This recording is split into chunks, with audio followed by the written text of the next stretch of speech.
Hello students, welcome to Carefree Education. Students, in this video we are going to read chapter number 17, that is Trees Company. What does this mean? Trees Company का मतलब क्या होता है? Trees को company देना. जैसे छोटे बच्चे होते हैं उन्हें जितनी प्यार से हम ट्रीट करते हैं, जितने लव के साथ हम ट्रीट करते हैं, उनका रिस्पॉन्स वैसा ही होता है. वो भी हमारी तरफ क्या करते हैं? प्यार शो करते हैं. सिमिलरली जो ट्रीज़ होते हैं वो भी क्या होते हैं? सेंसिबल होते हैं, फील करते हैं. जब हम उन्हें प्यार करते हैं, उनकी केयर करते हैं, तो वो भी हमें एक्सप्रेस किसी न किसी तरीके से करते हैं. तो इस चैप्टर में हम एक्चुअली 2 स्टोरीज पढ़ने वाले हैं. एक जो छोटी सी स्टोरी हमें चैप्टर के बिगनिंग में दी हुई है और एक जो एक्चुअल चैप्टर है. स्टार्ट करते हैं. अर्थीज मदर लव्ड गार्डनिंग. अर्थी की जो मदर थी वो क्या है, उसको गार्डनिंग करना बहुत पसंद था. वो हमेशा क्या बहुत सारे ब्यूटीफुल फ्लावर्स ग्रो करती रहती थी और कोई भी उनसे जब पूछता था उस सीक्रेट कि ये फ्लावर कैसे ग्रो होते हैं तो वो हमेशा सीक्रेट बताती थी कि मैं उनसे बात करती हूँ, फ्लावर्स से बात करती हूँ. ये उनकी मम्मा, अर्थी की मम्मी बोलती थी. Oh so sweet thing, I am going to call you नाजुक, how about a nice little flower tomorrow. तो वो किससे बात कर रही हैं? ये प्लांट से. और उन्होंने प्लांट का नाम क्या रखा हुआ था? नाजुक. और नाजुक को क्या बोल रही थी कि क्या होगा कि अगर कल छोटा सा फ्लावर और देख लूँ. ओ माँ come on, the plant can't hear you speak. तो अर्थी बोलने लगी, अरे मम्मा प्लांट से क्यों बात कर रहे हो, ये तो कुछ नहीं सुनता. नाजुक हियर्स एवरी वर्ड आई से. उसकी मम्मा, अर्थी की मम्मा बोलने लग गई कि नाजुक हर शब्द सुनता है जो मैं बोलती हूँ. नाजुक ट्री प्लांट का नाम था जो अर्थी की मदर ने रखा था. One day her father brought home 2 fine saplings. छोटे छोटे से 2 प्लांट, जो अर्थी के फादर थे वो 2 छोटे छोटे से प्लांट्स घर पे ले आए. They were to be planted in the garden. और दोनों को प्लांट कर दिया गया गार्डन में. New friends of for you माँ. तो अर्थी बोलने लगी, मम्मा आपके तो 2 न्यू फ्रेंड्स आ गए. I am going to prove that they hear me, just you see. तो अर्थी की मदर ने बोला कि अब मैं तुम्हें दिखाती हूँ कि प्लांट्स मेरी सुनते हैं. And so every day. तो रोज़ क्या करती थी अर्थी की मदर, वो गार्डन में जाती थी और सिर्फ एक ही प्लांट से बात करती थी और दूसरे को देखती भी नहीं थी. हेलो मिलिंद. और उन्होंने एक प्लांट का नाम क्या रखा था? Milind. Have a good drink water Milind. Milind से बात करती रहती थी कि what a lovely weather Milind, कितना अच्छा वेदर. और सिर्फ एक ही प्लांट से बात करती थी, दूसरे प्लांट से बात ही नहीं करती थी. Have a good drink of water. Milind को आकर के बोलने लग गई कि तुम प्लांट से बात कर रही, प्लांट का नाम है, कि तुम अच्छे से पानी पियो, अच्छा दिन हो तुम्हारा. और बहुत सालों के बाद, फ्यू ईयर्स लेटर, थोड़े सालों के बाद, तो अर्थी को उन्होंने, उसकी मम्मा ने दिखाया कि देखो 2 सेम प्लांट्स थे, पर मैंने जिस प्लांट से बहुत प्यार से बात की, काइंडनेस से बात की, वो प्लांट कितना बड़ा हो गया, और जिससे बिल्कुल नहीं बात की वो कितना मुरझा रहा है. A little kindness always help even with a tree. जब हम थोड़े से भी काइंड होते हैं, थोड़ा सा भी प्यार से किसी से बात करते हैं, तो वो सबके लिए काम करता है और हम बहुत अच्छा जेस्चर दिखाते हैं इससे दूसरों की लाइफ में चेंज लाने में. और ये प्लांट्स और ट्रीज़ के साथ भी होता है. तो अर्थी फाइनली बोलती, यू विन मम्मा, और आप जीत गए, आप सच बोल रहे हो कि ट्रीज़ भी क्या है समझते हैं जब हम बोलते हैं. Now let's begin to the actual chapter. अब इस चैप्टर ये प्ले है. प्ले के कैरेक्टर्स क्या हैं? एक नरेटर है सबसे पहले जो स्टोरी नरेट कर रहे हैं. सेकंड दादाजी हैं, फिरोज़ है और अब्बू है. अब्बू इज़ फादर, फिरोज़ क्या है, उनका ग्रैंडचाइल्ड है. दादाजी और नरेटर, 4 इसमें क्या है कैरेक्टर्स हैं. An external garden with tree is set on the stage. अब बेटा ये प्ले होता है. प्ले का मतलब एक ड्रामा होता है जो क्रिएट किया जाता है. हमारे स्कूल में भी जनरली जो स्किट होते हैं, परफॉर्मेंसेस होते हैं, तो उसमें जो ड्रामा किया जाता है उससे तो पूरा जैसे स्टेज डेकोरेट किया जाता है, जो प्रॉप्स लगाए जाते हैं, जैसे ट्रीज लगाए जाते हैं, या छोटे छोटे से जो दूसरी चीज़ें हम यूज़ करते हैं ड्रामा को पूरा क्रिएट करने में, एक स्टोरी दिखाने में. तो वहाँ पर यहाँ पर वो एक ब्रैकेट्स में दी हुई है. वो सारी चीज़ें जो साउंड हम पीछे से लगाते हैं वो सारा ब्रैकेट्स में दिया गया है. An external garden with trees set on the stage. मतलब बाहर की तरफ एक गार्डन है जो स्टेज पर सेट किया गया है. The setting includes a dining room set which is not lit up, जिसमें अभी तक लाइट नहीं जली है. Dadaji and Firoz enter on the stage.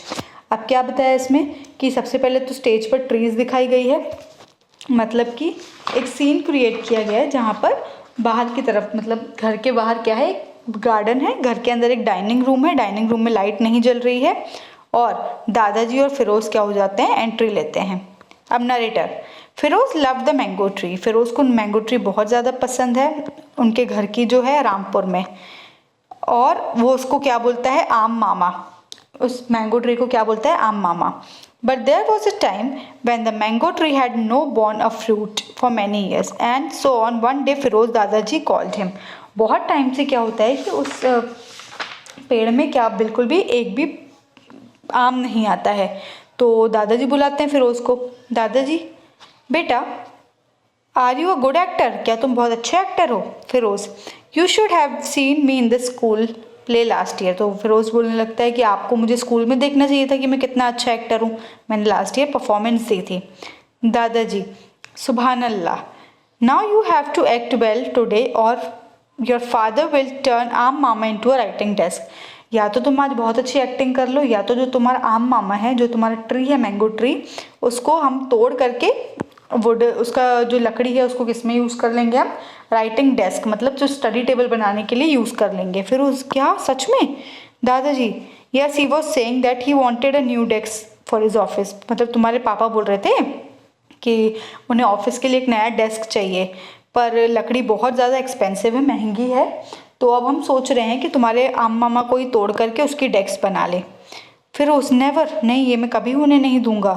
दादाजी, I agree, so here's what we'll do, he whispers into Firoz ears, Firoz nods accidentally, तो वो बोल एक्साइटेडली, दादाजी बोलने लगे कि क्या क्या बोलना चाह रहे हो आप, सच में, और ऐसा ही होगा, क्या इस पेड़ को तोड़ दिया जाएगा, काट दिया जाएगा। सीन 2, अब यहाँ से सीन 2 शुरू होता है। अब डाइनिंग रूम की लाइट जला दी गई है और डिनर करने के लिए Firoz wants to say something to Abbu, Firoz अब्बू को कुछ बोलना चाह रहे थे, दादाजी ने अपने लिप्स पे फिंगर रख दी कि चुप हो जाओ, बिल्कुल चुप हो जाओ, तुम्हें कुछ नहीं बोलना है। फिर सीन 3 आ गया, वहीं वो फिरोज चुप हो गया, उसने कुछ भी नहीं बोला।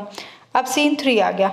अब सीन 3 में क्या होता है कि the stage is in the darkness except a dim white light on the tree, पूरा स्टेज में अंधेरा ही अंधेरा है, पूरा हर जगह अंधेरा है, सिर्फ जरा सी लाइट किसके ऊपर है, ट्री के ऊपर है।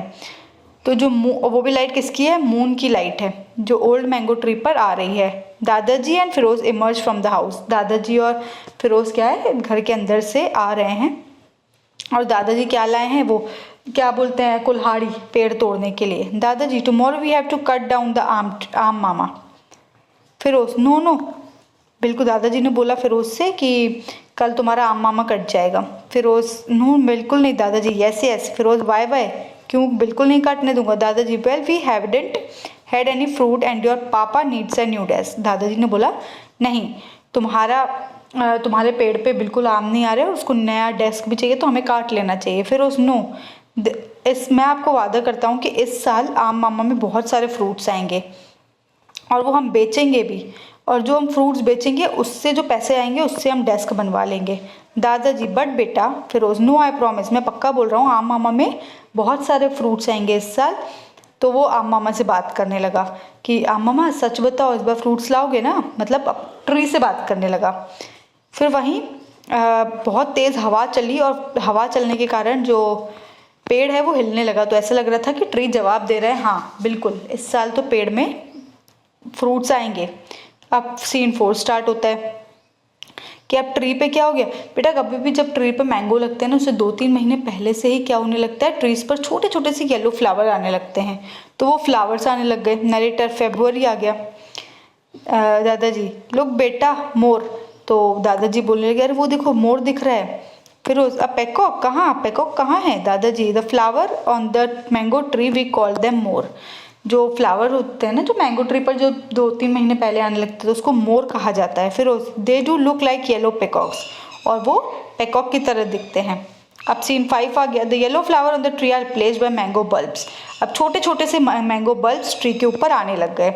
नरेटर, फाइनली मार्च आ गया, मार्च का मंथ आ गया। फिरोज, दादाजी लुक, फिरोज मुझे लगा देखो छोटे छोटे मैंगो बल्ब्स आ गए, छोटे छोटे मैंगो आ गए आम मामा पर। आम मामा must hold on this formally, अगर आम मामा नहीं संभाल लिए तो ही, नहीं तो हम पेड़ काट देंगे। फिर रोज होल्ड फॉर्मली आम मामा, तो वो पेड़ को बोलने लगा कि आम मामा प्लीज़ ये मैंगो को संभालना और आम उगा लेना इस बार। The trees now have fully grown, अब ट्री पूरे के पूरे उग गए, उस पर बहुत सारे मैंगोस आ गए और सब लोग बैठ कर के वो मैंगोस खाने लगे और वो मैंगोस क्या हो गए, बिक भी गए। Announcer, how much does a new desk cost Abu? तो फिरोज़ एकदम से बोलने लगा, अपने पापा से पूछने लगा कि कितने रुपए की नई डेस्क आएगी, आपकी स्टडी टेबल तो चाहिए ना आपको, वो कितने रुपए की आएगी? अबू, अरे किसको चाहिए न्यू डेस्क, मुझे तो नहीं चाहिए। तो फिरोज़ ने बोला, अरे आप ही को तो चाहिए थी नई डेस्क। अब्बू ने बोला, नहीं मुझे नहीं चाहिए, मेरी तो पुरानी डेस्क ही अच्छी वाली है। तो फिरोज़, बट दादाजी सेड, दादाजी काट से स्लाइस वो मैंगो काटते हुए और वो हंसने लग गए। Abbu he told you we were going to cut down your mango tree. तो फिर अब्बू बहुत शॉक हो गया। तो अब वो बोलने लगे आप मैंगो ट्री काटने वाले हो। फिरोज़ ने बोला, आपको नई डेस्क चाहिए इसलिए? अब्बू, नो हमें नई डेस्क नहीं चाहिए, आई वॉज लिटिल। दादाजी, I had to get you to your best acting, so I told you story and together we told our mama story. दादाजी covers his face pretending to be ashamed, everyone laughed. तो यहाँ पर इस story में यही बताया गया है कि जो फिरोज़ था वो डर रहा था कि उसका पेड़ कट ना जाए, तो इसलिए वो रोज़ अपने ट्री से बात करता था और वो ट्री से यही बात करता रहता था हमेशा कि तुम प्लीज़ उग जाओ, तुम्हारे में मैंगो उगने चाहिए, तुम कितने प्यारे हो। ऐसे ही कर करके उसने बहुत बात की, रोज़ बात की ट्री से, और ट्री में फाइनली क्या हो गया, सुनी उसकी बात और उसमें बहुत सारे मैंगोस आ गए। तो इस स्टोरी का यही मॉरल है कि जैसे हम ह्यूमन बींग्स में फीलिंग्स होती हैं, हम ह्यूमन बींग्स जैसे समझते हैं चीज़ों को और सुनते हैं बात, वैसे ही जो ट्रीज़ है, जो नेचर है, वो भी क्या करता है, हमारी बात सुनता है, फील करता है और वो एक्सप्रेस भी करता है। तो हमें हमेशा काइंडनेस ह्यूमंस की तरफ, जो लोग हैं उनकी तरफ तो रखना ही चाहिए, नेचर की तरफ भी बहुत काइंड होना चाहिए, एनिमल्स की तरफ भी उतना ही जेंटल और काइंड होना चाहिए, क्योंकि उनमें भी फीलिंग्स होती हैं और वो भी समझते हैं। So here I end up the chapter, students. If you have any doubt, any problem, please do write in the comment section. Thank you for watching.